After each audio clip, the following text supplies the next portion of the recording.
Hallo, ich bin Akasha Annemarie, Heiland. Das ist mein gebürtiger Name, als ich in diese Ebene kam. 1962 geboren, in eine Familie, die äußerst spirituell war. Meine Mutter hat das Geschäft meines Großvaters übernommen, ein Beerdigungsinstitut. Und schon seit Kindheit, seitdem ich mich erinnern kann, habe ich Kontakt zu eben den unsichtbaren Welten. Ich bekam jeden Abend Besuch von unterschiedlichen Seelenaspekten aus dem Astralreich, das heißt Menschen, die verstorben waren, aber noch nicht akzeptiert haben, dass sie keinen Körper mehr haben, bis hin zu der Manifestation von Lichtwesen. Und die höchsten Lichtwesen, die sich bei mir präsentiert haben, sind die sogenannten Orbs. Und das ging so weit, dass ich als Kind so eine starke Wahrnehmung hatte, dass wenn ich im Wohnzimmer meiner Eltern saß und ich mich fokussierte auf einen Punkt, es anfing irgendwann zu flimmern. Das heißt, der ganze Raum wurde Lichtpartikel, nichts war mehr fest. Alles war nur noch fluktuierendes Lichtpartikel. Ja, das waren meine ganz frühkindlichen Erfahrungen. Mit 3 Jahren habe ich auch mich in einen Sarg reingelegt, der gerade fertig gemacht wurde für eine verstorbene Seele. Und das fand ich sehr gemütlich, mich als kleines Mädchen dort reinzulegen, weil, wie gesagt, für mich gab es, die Beziehung zum Tod war halt eigentlich immer nur, ich gehe schlafen. Und das drückte ich auch aus, weil ich fragte dann meine Eltern, ob sie auch den Deckel drauf machen könnten von dem Sarg. Und dann wurde ich aufgefordert, doch mal aus dem Sarg wieder auszusteigen. Und das wäre ja so, ich wäre ja nicht tot. Das bräuchte ich ja noch nicht. Und dann habe ich gesagt, ja warum, das ist doch mein Haierbettchen.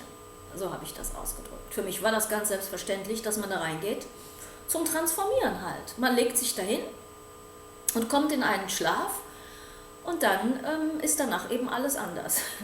So, das waren jetzt nun mal meine frühkindlichen Erfahrungen zu dem Thema Leben, Tod, was ist dahinter, sichtbare Welten, unsichtbare Welten.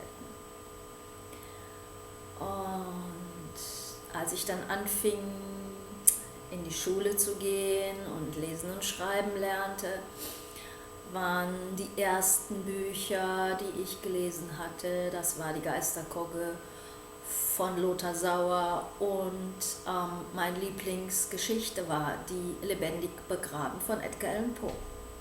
Während andere Kameraden in der Schule Hanni und Nanni und die 5 Freunde gelesen haben, war nun mal meine Lektüre mal ganz anders. Gut, also so ging das alles los in meinem Leben und in der Schulzeit war es natürlich sehr anstrengend. Die Grundschule war noch so ein bisschen witzig, weil man ja dort lesen und schreiben lernte, was für mich wichtig war.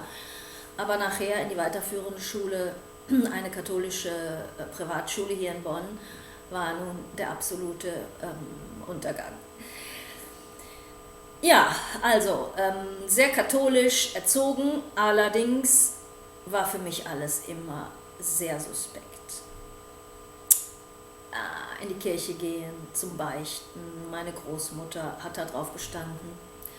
Und ich fand das alles irgendwie lächerlich. Da stehen da Männer vor dir mit Frauenkleidern, mit erhobenem Zeigefinger oder diesem Blick, dass sie über allem stehen. Und ich fand das irgendwie immer sehr unpassend. Und deshalb hatte ich dann die Tendenzen, auch mit fortschreitendem Alter, auch im Schulgottesdienst, musste ich einfach immer lachen.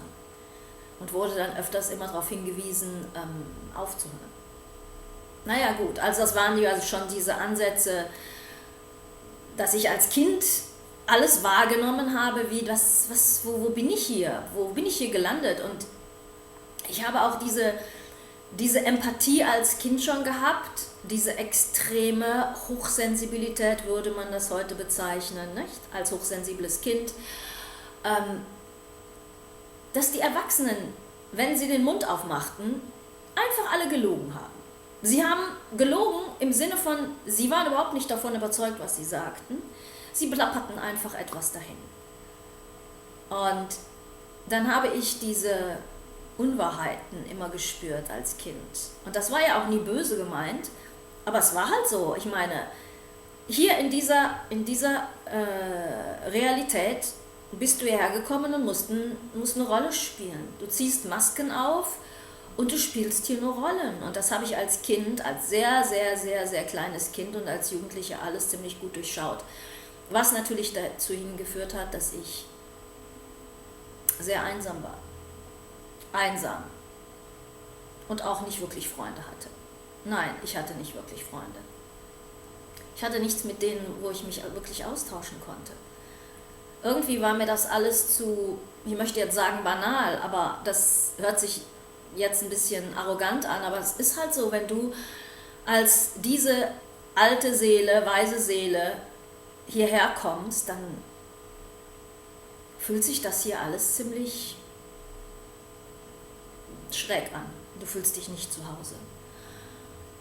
Und das war halt seit meiner Geburt bis zum heutigen Tag, nur dass ich in der Zwischenzeit einige Sachen aufgearbeitet habe, beziehungsweise aufgearbeitet, ich mag diesen Ausdruck nicht. Wenn man immer sagt, du musst hier etwas lernen und du musst arbeiten. Nein, ich bin ja hier schon hergekommen, ausgestattet als komplettes Geistwesen, als uralte Seele, die auf verschiedenen Systemen schon existiert hat in feinstofflicher Form oder auch nur als reines Bewusstsein. Und dann kommst du hierher und erlebst halt hier alles mal völlig anders. Aber lernen gibt es nichts zu lernen. Deshalb war auch Schule für mich total langweilig und blöd, weil da gibt es nichts zu lernen. Was soll ich denn alles wiederholen? Alles wiederholen, was die mir da vorne vorsagen? Ich fand das alles sehr sinnlos. Und deshalb war schon als Kind irgendwie, nee, das muss ein anderes System geben, es muss ein anderes Schulsystem geben, wo einfach die Kreativität in einem gefördert wird.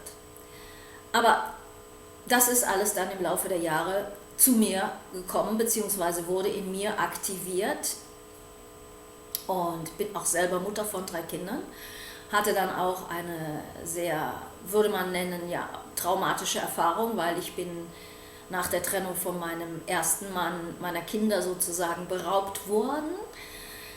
Und das war aber alles Teil von meinem Weg des Erwachens, des Wiedererkennens. Das heißt, auch in einer heftigen Zeit, wo ich über 7 Jahre lang getrennt von meinen Kindern, also von den 2 kleineren dann getrennt war, dort hat sich bei mir sehr dieses Feld von Liebe und Bewusstsein aufgebaut, weil ich konnte immer mit meinen Kindern kommunizieren, durch Zeit und Raum. Und deshalb hatte ich auch immer Probleme mit den Menschen um mich herum, meinen Eltern inklusive, die es einfach bedauerten, was mir da jetzt nun zugestoßen war und man mich dann bemitleidete, war innen drin es ein Gefühl, nein, warum? Das passt alles. Das durfte ich aber keinem sagen, weil wie hört sich denn das an? Also ich meine, du wirst in so eine traumatische Situation rein katapultiert und gleichzeitig war diese andere Stimme in mir, die immer wusste, das hat einen Sinn. Es hat einen Sinn, weshalb ich das erlebe. Und so ging dann meine Reise los, meine Reise zurück zu mir selbst. Zu dem, der, das, was ich wirklich bin. Und auf diese Reise möchte ich einfach die auf meiner Wellenlänge sind, mitschwimmen lassen. Ich möchte euch darauf vorbereiten, dass bei mir, wenn ich in diesem Flow bin, es sehr unkoordiniert zur Sache geht. Das heißt, ich habe keine lineare Abfolge. Die hatte ich noch nie. Ich habe mich immer damit sehr schwer getan, weil als multidimensionales Wesen, was ich ja nun mal bin und auch voll anerkenne, und ich da draußen jetzt auch mit anderen multidimensionalen Wesen einfach in Kontakt treten möchte, die damit resonieren. Und dann gibt es kein Linear. Und dann gibt es nur so hoch und runter, auch manchmal sehr schnell. Gut, das ist jetzt der erste Teil von mir als Anne-Marie Heiland, alias Akasha, Cosmic Galactic Citizen. Gut, ich freue mich schon auf euch